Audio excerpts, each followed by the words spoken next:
Hey everybody, it's Safi and Marco Dish Out on Movies, the only movie review show on YouTube to review movies in terms of food. And it is just Marco here once again. And I am here not for a review, but for another update, another episode of How to Make a Movie Universe. Slowly but surely. You know, what's really funny is that, it comes to the evenings, and I feel like, I could do a review today. And then it gets to the evening, and all of a sudden I'm just like, I don't even want to watch a movie. I don't want to watch anything. I guess I could, but, I don't even want to watch anything. Today was a really weird day, too. It's the first day of June. I tried to record this video twice yesterday, and both times were not very good. So I am recording it for the third time, and this one will definitely be the definitive time, hopefully. May was an interesting month. There have been some developments, and there have been some interesting little things. And I guess I'd like to start off with sort of talking about my filming projects for the year. Because originally, in April, so January all the way through April, I was totally 100% focused on Drip and People Pleaser. 100%. I was so focused that I was like, fuck all that other stuff. Fuck Goosebumps. Fuck, some kind of third movie project. I had a true crime movie that I was thinking about doing last year. Because honestly, the reason why I thought about it is because I found someone who looks exactly like one of the people involved with the case. And I felt like that was perfect synchronicity. So I dropped all of that. And then all of a sudden in May, I have one shoot coming up, and I still have that shoot coming.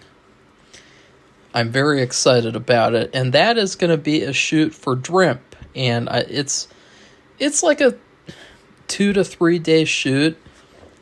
I'm preparing for it right now. I'm doing special effects, testing and retesting and, remaking the special effect over and over and over again to make sure that it's perfect. And it's really funny because last year I actually perfected it, but I deleted all of my notes. So I had to go through all the same processes and heartaches and irritations, and luckily I'm 90% there. I just need to get that last 10% to finish that effect.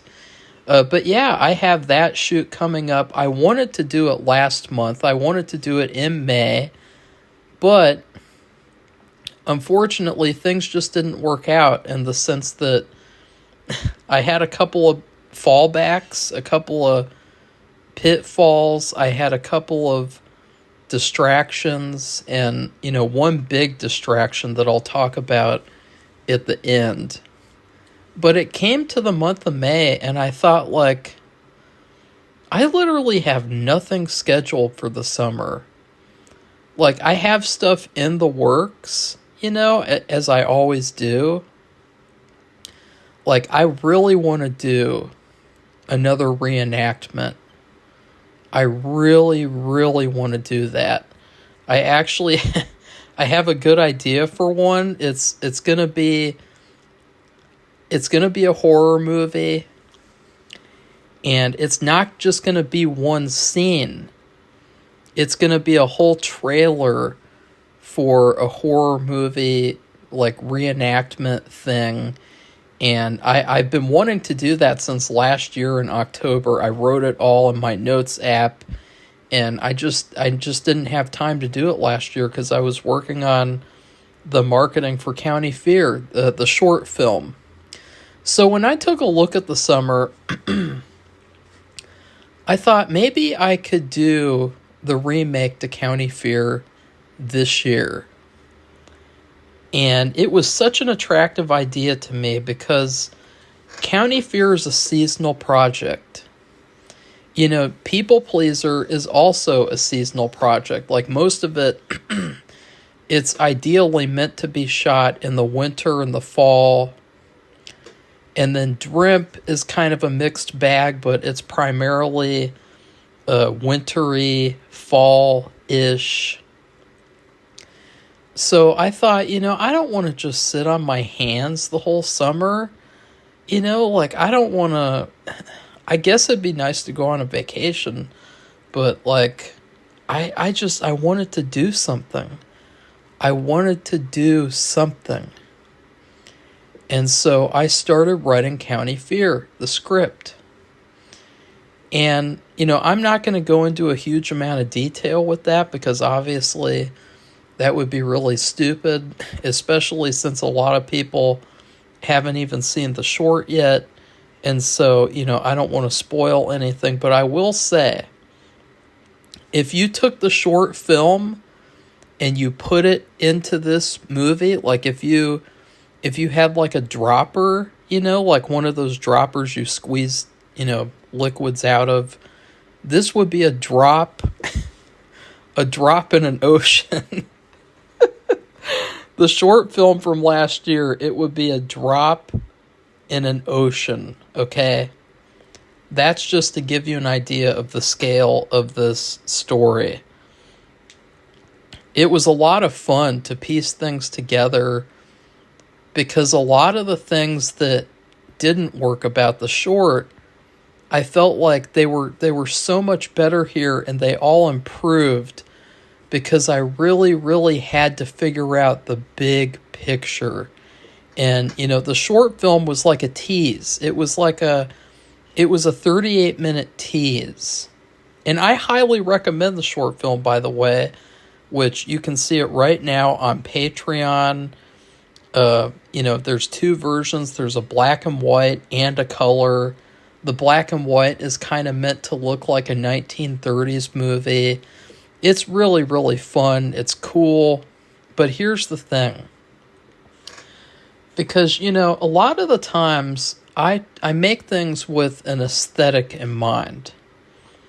Now, an aesthetic means the feel, the look, the vibe. There's so many elements that create aesthetic. The aesthetic for the County Fear short film from 2025 is goosebumps. And by the way, also, I am still waiting for Film Hub to approve it. It has literally been up on their website, submitted for over a month, and because I don't pay for their pricey memberships, they have not approved it yet. They have not even reviewed it yet. So I'm really excited for that because I feel like then some people will finally get to see it. Hopefully people who don't even know about this channel. That would be really, really cool. Whoops. But as I was saying, so the short film, it's like a Goosebumps episode, and it was designed that way because before I was going to make it its own thing, originally it was supposed to be a lead-in to Horrorland, into my Goosebumps fan series. It was supposed to be like all the elements that I felt like were missing from the original story. And just like a fun little lead-in. But as I was writing it, it became its own thing, clearly. But it still very much was Goosebumps inspired. It was very cheesy on purpose. There's a lot of stuff I like about it. There's a lot of stuff I don't like about it. I'm not going to say specifically because I don't want to... Well, I guess I could say... No, I don't think so. No. No, I don't think I will. I'll be nice in this video. You know, if you guys want to see the making of County Fear for more information on what went wrong, uh, I have a whole like 5 or 6 hour documentary that I made, uh, or like a podcast, I guess, a podcast series, and I really lay it all out there. To be honest, it's gotten even worse because I went through the short film and I went through the script and I picked apart like all the things that just weren't even adapted from the script, like they weren't even there, and I felt like such an idiot because I thought, you know, I'm the director, I'm supposed to be on top of this shit. And there were so many little things throughout the entire thing that just were not there, and it really pissed me off. And so to keep everything in perspective, the short is like Goosebumps. This full film, what do I even compare it to? Well, I don't even know. I mean, it's just it's gonna be an adult feature, okay? Like it's not gonna be like Goosebumps. It's gonna be the polar opposite of Goosebumps. It's gonna be, what if Goosebumps pissed its pants and, you know, grew up a bit? I would describe it like, I guess, Scream. I was influenced a little bit by Scream. I even paid a couple of tributes to it. And so, you know, but it's going to be a totally different thing. I mean, there's a lot of stuff there that's still from the original, like that's still going to be, you know, keeping in the spirit and the heart of the original. But now it's in a different context because now you get the full dark big picture, and it's going to be insane. It's going to be absolutely insane. I'm really excited about it. I'm still not sure if I'm going to finish the whole thing this year because I don't want to rush things. And I don't want to put too much pressure on myself to be like, oh, because I'm doing all this stuff myself, you know, and like to put that much pressure, like, oh, well, in a month, you know, I gotta, you know, make an entire movie, you know, it would be a lot of pressure to do that at this point. But anyways, I'm really excited about County Fear. It is going to be so good. And I'm really happy that I started it. I'm happy that I decided to move forward with it because you know, at first I was kind of like, maybe I'll put it off. Maybe it'll be a crowd-funded project and it'll be like a fun, you know, little project later on. But like, nope, it's not little anymore. That's what she said. And another thing I'd like to say officially,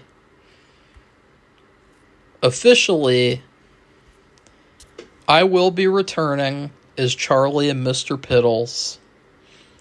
Very, very happily to do so because, you know, I was in like half of the original short, and, you know, it's really funny because, you know, I might be, my ego, it might be getting a little bit to me because, you know what, I took a look at that short, and I hope you guys take a look at it too because you'll have a lot of fun. Get some fucking pizza pockets, get some fucking pizza shit, get some fucking frozen pizza and shit, and get a fucking, you know, Fanta and shit, and just sit back and enjoy. I mean, come on. It's a lot of fun. I mean, wouldn't you love to see a new Goosebumps episode? Like, there you go. I made one. But it's not as great as some of the Goosebumps episodes, obviously, but it's in the same spirit. But anyways, I took a look at the short, and I thought, you know, I'm in half of it, but half isn't enough for me. I want to be in the whole damn thing. I want to be in the whole damn thing, you know, because I felt like in the short, you know, it just, I always had these ideas and these plans, you know, and so to be able to really finally incorporate myself and, my character, not myself, but my character into the full story, it was really, really exciting because it felt like finally completing the vision. And it feels like a much more complete and better vision, because I'm in the whole thing. I'm just kidding, by the way. But also, James will be returning as Pickle Guy. He's a fun guy, and he's very excited, very enthusiastic about returning to the full film. And I'm really excited because he is Pickle Guy. Like, I took a look at that character and I said, there's no way in hell I'm recasting him. He's gonna stay. Now, if you guys are fans of the other two actors that were in my film, I'm not going to say their names, but the lead actress who played Chloe, she will not be returning. And the actor who played Concessions Guy, he will also not be returning. And that was my choice, primarily. That was my choice first.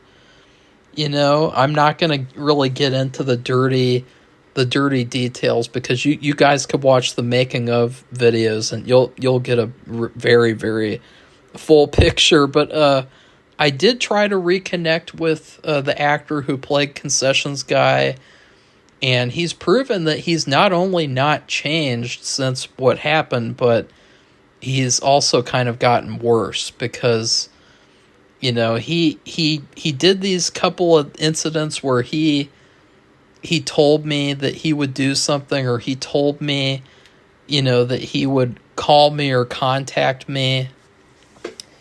And then I ended up sitting around and waiting and nothing happened. And it felt like he's purposefully trying to show his power or something, or he's embarrassed, or he's still angry because he's an idiot. And I ended up coming to the conclusion that he had a much more personal, I'm not going to reveal it, but he had a much more personal stake in the personal side of things. And that is partially what led to his outburst. It was him feeling jealous and feeling oh, he's a macho guy, and so he can't handle what was going on. And so I had a phone call with him. I had an hour-long phone call, and it pretty much went exactly how you'd expect. The very first thing I said, how's your mental health been? And he said, oh, my mental health is fine. My mental health has always been fine. And he proceeded to affirm the bullshit story that he said in the outburst is the reasoning for his outburst. And so he, a year later, he's now pretending that he's a victim again of some sorts, and which is pretty, pathetic, honestly. And but yeah, just after what happened and after, what, he turned out to be this year, there's no way I can trust him. There's no trust. When someone says, I'm going to call you, and then they don't call you until the next day, and then they tell you that they're going to read your script by a certain day, and then 2 weeks go by and you get no response. It's okay, here's the thing.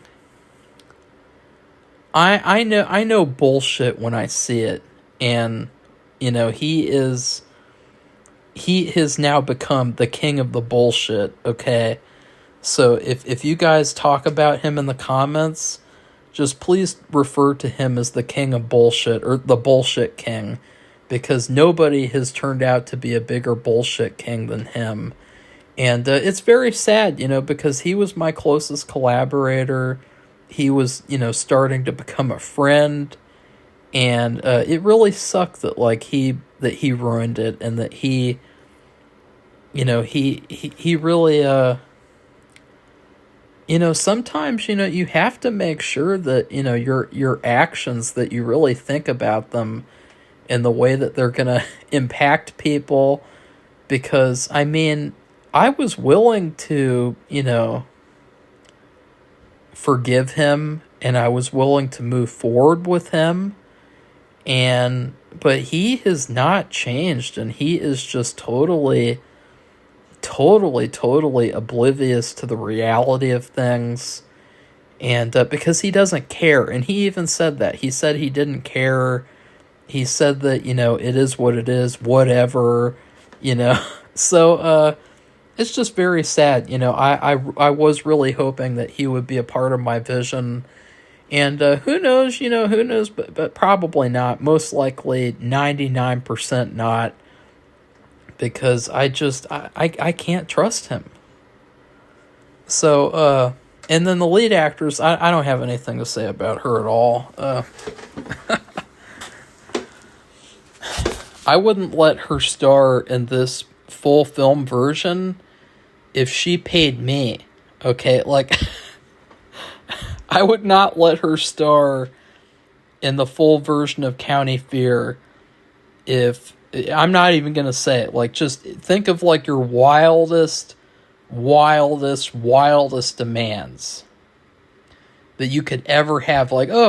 If she gave me a mansion. Nope, not happening. Okay, sorry. So, I don't have anything to say more. I don't have anything more, to say about that. But, again, I am really excited about County Fear. It's going to be something special, I think. It's going to be something great. The greatest show on earth, the greatest show. It's going to be great, okay? Or at the very least, I'm going to try to make it great. Now, I am also going to be shooting scenes for People Pleaser in the summer. So my first shoot coming up, I'm actually going to spend a whole week shooting scenes for all 3 films. So I think that's going to be a lot of fun, hopefully. Shooting, okay, here's a day or two, you shoot scenes for this. A day or two, you shoot scenes for that. And then a day or two, you shoot scenes for County Fair. That's going to be really interesting. It's going to be like getting a sampler platter at a restaurant that you've never been to before. Because I was kind of intimidated, to be honest, about making this County Fair movie, because I'm mostly going to be working with people that I've never worked with before. A ton of people. And, there's going to be all sorts of new friends and faces, and, hopefully everyone's chill. 90% of the people in County Fear are going to be local actors or people from an hour or two away. I'm really, really glad about that. Hopefully I might be getting someone from out of state to play Chloe. I have someone in mind who lives in New York. And then I also... a close second, I have someone in mind in Pennsylvania. And, then I have a couple of other options as well. But regardless, I'm really, really excited. So now, let's see, where should I move on to? Well, early in the month of May, okay, I was going crazy, okay? I went to all these parks. I was hiking 2 to 3 days a week, because I was hyper fixated, obsessed, focused on County Fear. I added it to my goal list, my list of desires, my vision board. And I went to this park, the County Fear Park that is in the original short, And I went on a new trail, and I thought I discovered human bones. I discovered a spinal cord, a rib cage, or parts of a rib cage.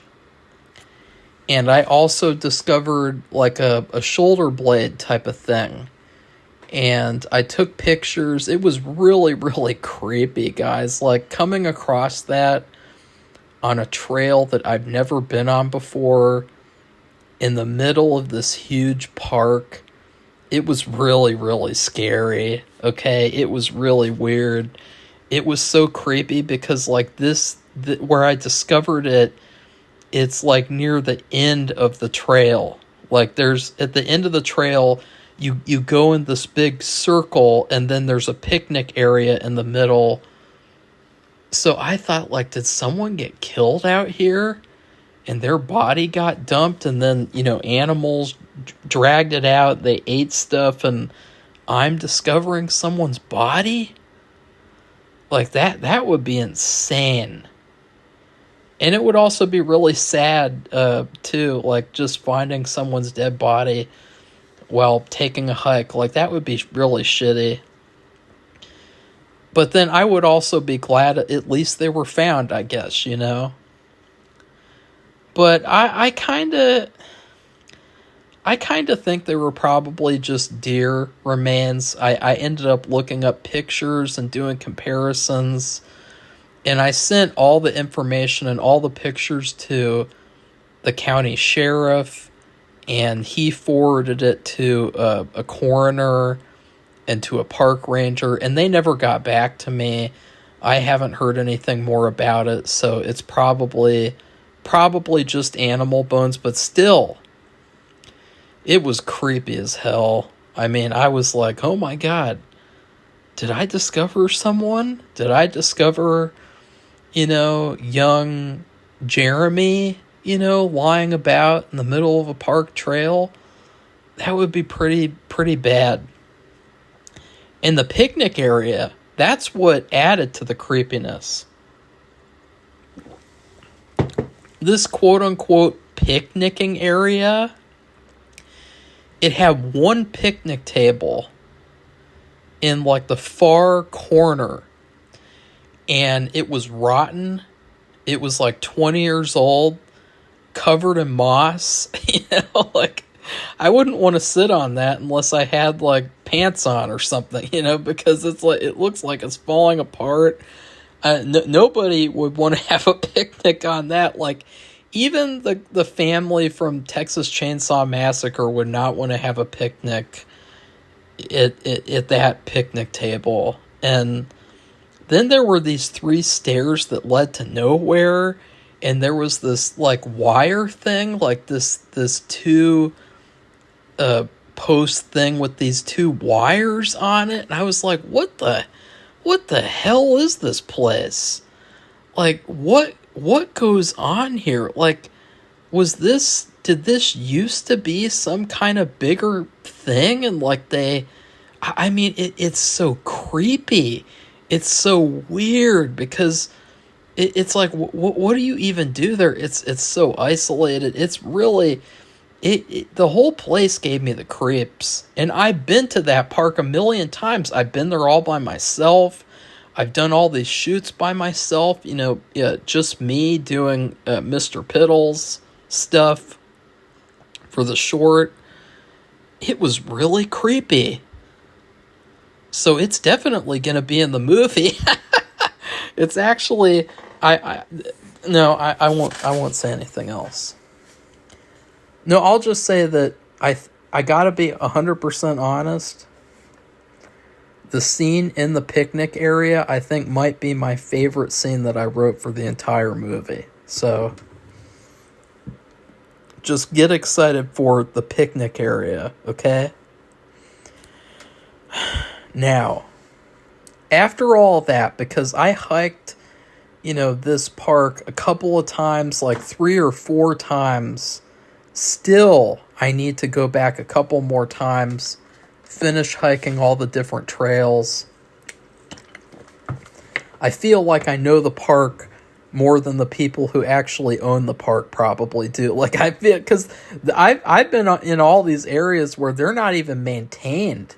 You know, like the trails are just like covered in high grass and weeds, and it's pretty insane. Like, I've been to all these weird areas and these strange, out of the way areas, and what's crazy is the map.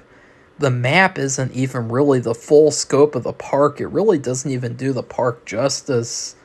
And, but yeah. But on the way back from going on this trail, on the Purple Trail, my favorite one, there's this tree that fell all the way over, this big tree.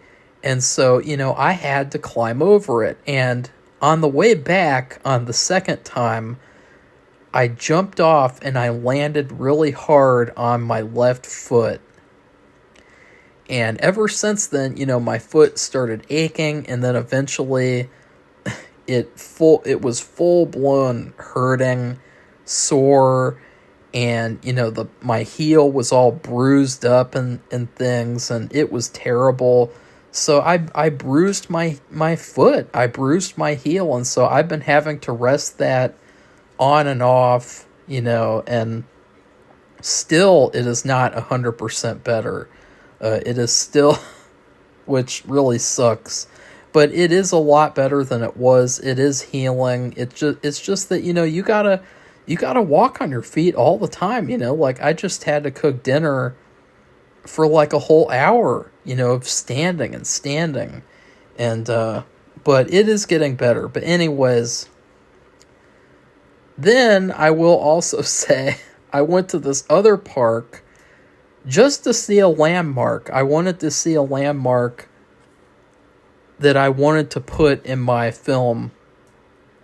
And it was a park that I had never been to before, and I decided to go there when it was raining,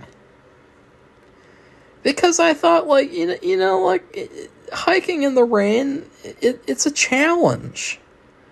It could be a challenge. It's not going to be too hard. Well, oh my God, guys, it was a nightmare. It was a full-blown nightmare. They had these trails, these outside trails outside of the forest.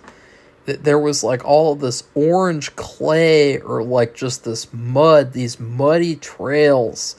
It was so dangerous. You could fall just by standing on it for like 2 seconds. It was really, really bad. I didn't even have a walking stick. It was raining out as I was walking, and so I had to avoid those trails to get into the forest. And the forest wasn't too bad. Like, I ended up having to climb up and down these hills like an obstacle course, and go across these creeks all in the rain, go across these big rocks. It was probably not a smart idea to do this, but I did end up finding a walking stick, and it is the perfect walking stick. So I felt very confident just because of the stick. But then I got to this hill that was basically like a 70% incline. And once I climbed that, which I felt like that is a totally dangerous part of the park. It is so insane that you actually have to climb up that to get to the next part of the park. I mean, that is literally, and they say it's a family park. Like, a family of what? A family of, like, adventurer hikers, you know? Like, that hill is pretty scary. Okay, I took pictures, but it doesn't even do it justice. Okay? But once I got up that hill, after all of this work, 40 minutes of hiking, I get outside to this field area, because you have to go out there to get to the forest, to get to the landmark, which I was like almost there. And there was orange mud everywhere. Orange clay, orange mud. And so I started to, like, avoid it, go on the grass. And unfortunately, there was a decline leading into the forest. And you could not avoid it. You could not avoid going onto the clay. So I stepped onto it, and oh my God, I almost slipped. I almost fell. It was by luck, and all because of the walking stick, that I did not fall. And let's be clear, I wouldn't have gotten hurt. I just would have gotten mud all over me, okay? It wasn't like some kind of like a scary, dangerous hill. It was just a little decline. But like, that would have been bad, you might have fallen off somewhere, like, you don't know, but that was really shitty because I was so close. And I still need to go back there. I still haven't seen the landmark. So that was a big waste of time. I went there all for nothing. And later on in the month, too, after the foot started getting better, okay, I wanted to get some different lunches from Kroger. I wanted to get some fun lunches, to add some variety to my diet and my, eating routine. Because I feel like that's part of sometimes why I overeat sometimes, is because I just want to eat something different, and then I end up just indulging on comfort foods instead, because I'm so bored of like the typical stuff that I eat, and then I'll eat that, and then I'll overdo it with the other stuff. A diet is all about balance. It's not about like restricting yourself and making yourself, hate what you eat. It's about balance. So anyways, I got this shrimp gumbo from Kroger for $2.50. It was on clearance. And, when I ate it, I thought it was okay. I thought it was pretty good. It was a little spicy. It was a little dangerous. But I really enjoyed it. And I thought, I love gumbo. I love Louisiana. I love New Orleans. I love all that kind of stuff. I love it. Well, guess what, guys? This time, Louisiana, New Orleans, it did not love me back. Okay? Because the next day, I had full-blown food poisoning. And it lasted about 3 whole days. It was really weird. It was really bad the first day. It got better the second day. And then it got bad again the third day. It was insane. It was so insane. I'm still kind of getting over it just a little tiny bit probably. But it was really, really bad. And it was so funny, like, the month of May, I bruised my foot, and then I got food poisoning. Like, that was my whole month. And then I've also, this is the last update for the month of May. As you guys know, I've been trying to fix and solve an ongoing mold problem in my room. I don't know where it's coming from. I don't know how it's getting in here. But every single year, every single couple of months, it starts growing. It grows in the closets. It grows out in my room on the furniture. But it doesn't grow on any of the walls or the ceiling. So it's a very, very odd situation. And, I got really excited because I put that goal on my list. And, the maintenance guy has come over like 4 or 5 separate times so far. And he still has not I don't think he has solved the issue. I don't think he solved the mystery. He said maybe it could be from the mulch on the outside of the apartment. He said that it was piled high against the wall, and that, that could have let moisture and snow into the apartment. But I'm not really sure. I'm not really fully satisfied with that, because mold is still growing back. And it's like, what the hell? So it's just an ongoing thing. It's been pretty frustrating. I've been given the typical advice of like, open your bedroom door, turn on your air conditioning.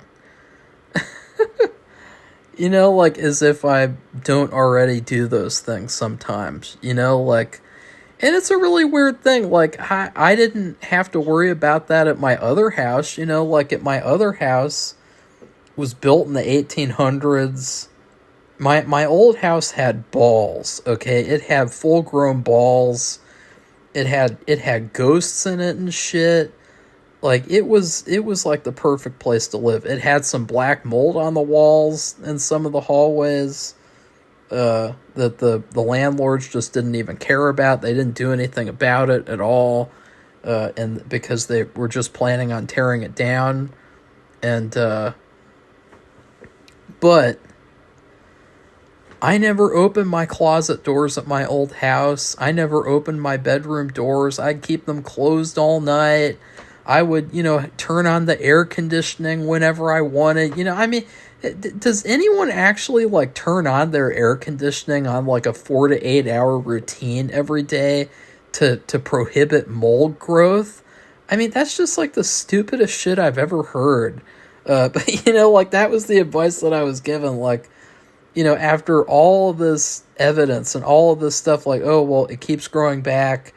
I took mold samples in December. I took samples of the air. There's mold in the air, I guess. And I was still just told, turn on the AC. Open your bedroom door. Oh, okay. Like, does anyone actually do that? Like, does anyone actually subscribe to the belief that, like, if you open your bedroom door, there will be no mold that grows anywhere? Like, that's just stupid. How does that even make sense? I mean, it just, there is a lack of logic. There is a lack of common sense. Like, I know it's good to open your bedroom door, okay? And I open it quite a few times a day. I gotta close it so that I can, watch Deep Throat and do a commentary for my YouTube channel. But, I do open my bedroom door. I do open doors, okay? I do turn on the air conditioning, and it doesn't seem to help. And the smoking gun is that in 2023, when I had extreme, severe anxiety panic disorder, to so bad to the point of where I could not leave home. I could not even leave my house. Basically, all day I just sat in my living room for a month or two. It was that horrible and bad. And I got out of it all by myself, too. I didn't have any help. I didn't have any therapist. I didn't have any anxiety medications or SSRIs. I got out of all of it all by myself.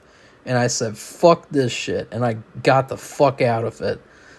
But I did use magnesium, by the way. Magnesium is really, really good. Because the way that I got out of it was I took magnesium once.